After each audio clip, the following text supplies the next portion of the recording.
Good morning, everybody. Good morning. This is James from Now Free Project, and I want to talk to you today about, I think today is World AIDS Day, and I have to come online because, you know what, I have to give a shout out and a big ups, a big props to brother Walter Lee Hampton.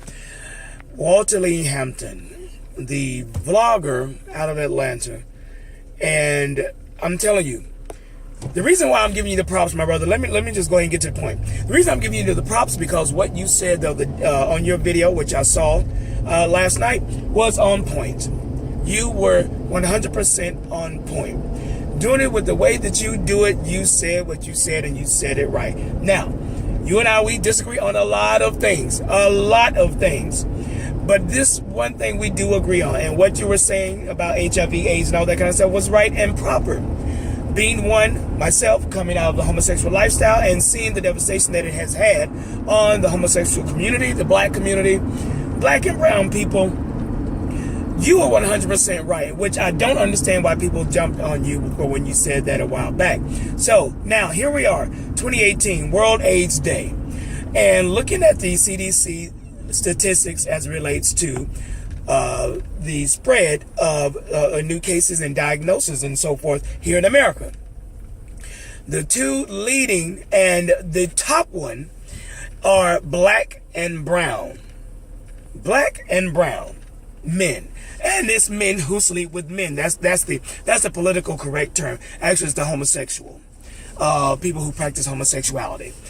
And that's the thing. So when you look at the numbers, it's an African American in the 8,000s, Hispanics, I think it was 6, and white was in the 4,000s.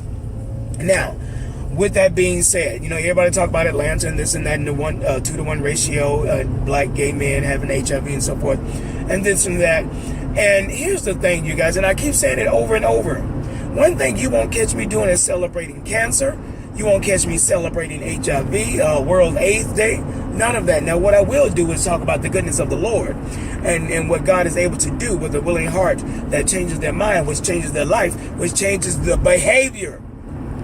I keep telling the gay community, homosexuals out there, young gay folk who are claiming to be, homosexual. Let me tell you, the best way to protect yourself is not do anything. Honor your body. I keep saying that. You don't have to worry about this. You don't have to worry about it. You don't have to have people to raise money for you. And how is it that, I keep thinking about this. How is it that when Usher was allegedly spreading herpes to these women and so forth and going around, and everybody was making jokes about that. Everybody was saying, ooh, that's nasty. Ooh, Usher, you ought to be ashamed of yourself. All of that. But now they want to destigmatize HIV. Although it being a sexually transmitted disease as well, usually the number one way that it's transmitted is through sexual activity here in America. It is usually sexually transmitted disease. It's usually sexually transmitted. You have intravenous drug use, and then way down is prenatal. And then transfusions, blood transfusions.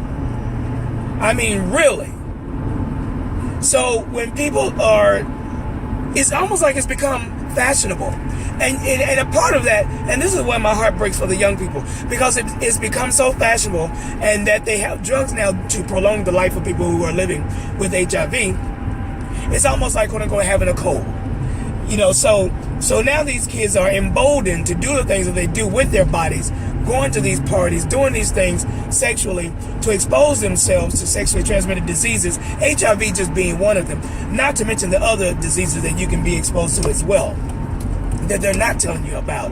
And not to mention the breakdown of the inside of your body when you practice the things that homosexuals tend to practice. Being someone who has practiced those things, I know. I mean, I can honestly say, when I was coming on the tail end of living that lifestyle, on the tail end of that, no pun intended, gosh, y'all forgive me for saying this, but I just recall being like, after I did I'd be like, ugh, this is nasty. I'm telling you, that had to have been God. That had to have been God talking to me in my spirit. Because at the tail end, I started saying, oh, this is really nasty. You know, I just started thinking about what I was doing. You know, I give all glory to God when it comes to that. I'm telling you.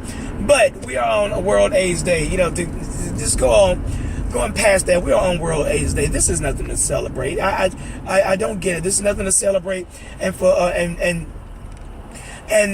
for people, you know, for when we're talking about just living with it and all those kinds of things, you know, the fact of the matter is you don't have to live with it. Young people, if this video gets to you, you don't have to live with it. You don't. Don't get caught up in that sexuality game. Don't get caught up in it. You ever notice that they always tell you to know your status? That's all they tell you. They tell you to know your status, not change your behavior. Because a lot of times people, they will find out their status and not change their behavior. It happens. And again, people become emboldened because we have these drugs out here now that prolong the life of people who are living with AIDS and living with HIV, and they don't have to be worried about all these opportunistic diseases and so forth. And so therefore it's like, okay, well, I can just pop a pill. Why put yourself through all that? Why put yourself through all that? It's nonsensical. So with that being said, we're at 6.5 minutes into that, and I just wanted to say that. But yeah, kudos to you, brother Walter Lee Hampton. Believe it or not, you're out there saving lives with what you said, and you do it in your own way. God bless you, brother, for saying what you're saying. But I'm telling you, you are absolutely right. We don't have to celebrate that. So as a believer, I believe in giving compassion to everybody, loving everybody regardless of what we've done or doing, whatever. I don't care. That's between you and God at the end of the day. And so with that being said, keep your eyes and mind and heart focused on God. And when you do that, he changes your life and he changes your behavior. You know, I mean, really, he changes your behavior if you honor him with your life. All right, this is James from Life Free Project. Remember, Jesus Christ is Lord. Holla.